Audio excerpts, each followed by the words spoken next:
I think many of you have experienced that moment. I know I have. The over-ambitious DIY project, whether it's working something, fixing something on the car, or something in the house, plumbing, electrics, or maybe even simply knocking out a wall between two small rooms to give us a little bit more space in one room.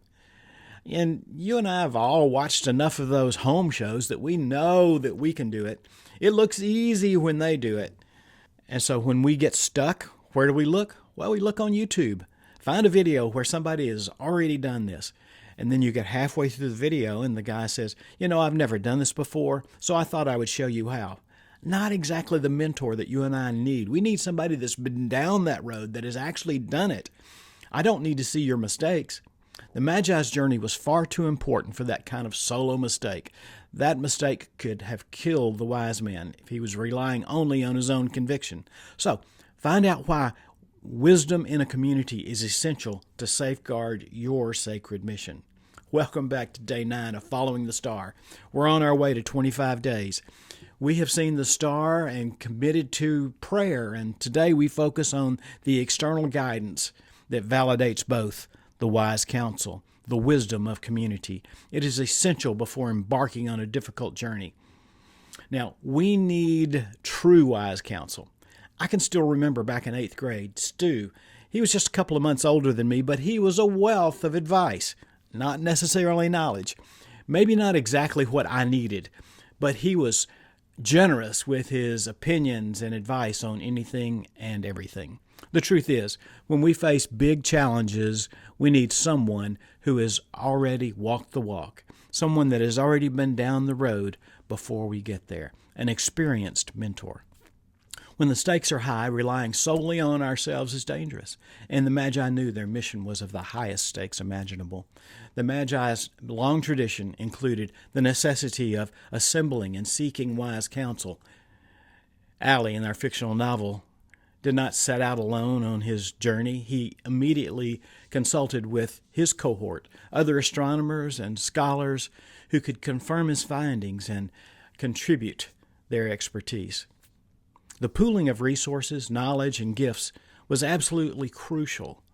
They understood that their journey was too long, the cost too great, and the potential danger too high to rely solely on individual conviction. Community provided that essential safeguard of a shared wisdom. This principle is vital for us even today.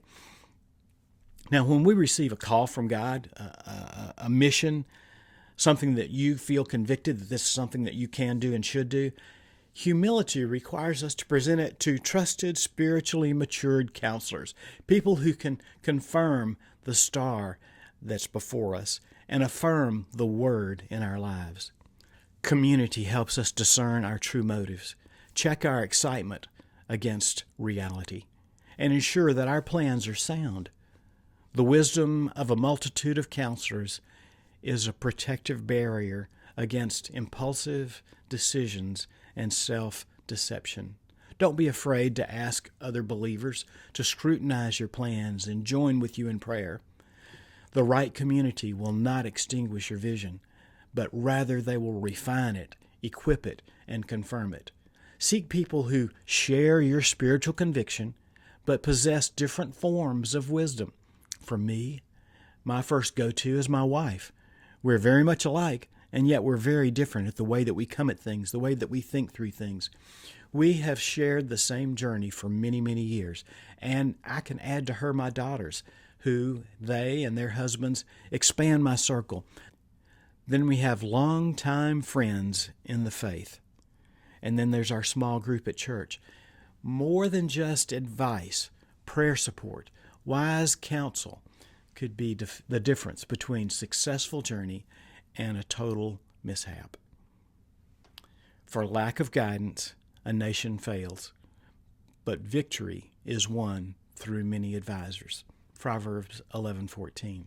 Who is the wise counsel in your life right now? Perhaps a class at church, someone that you pray with?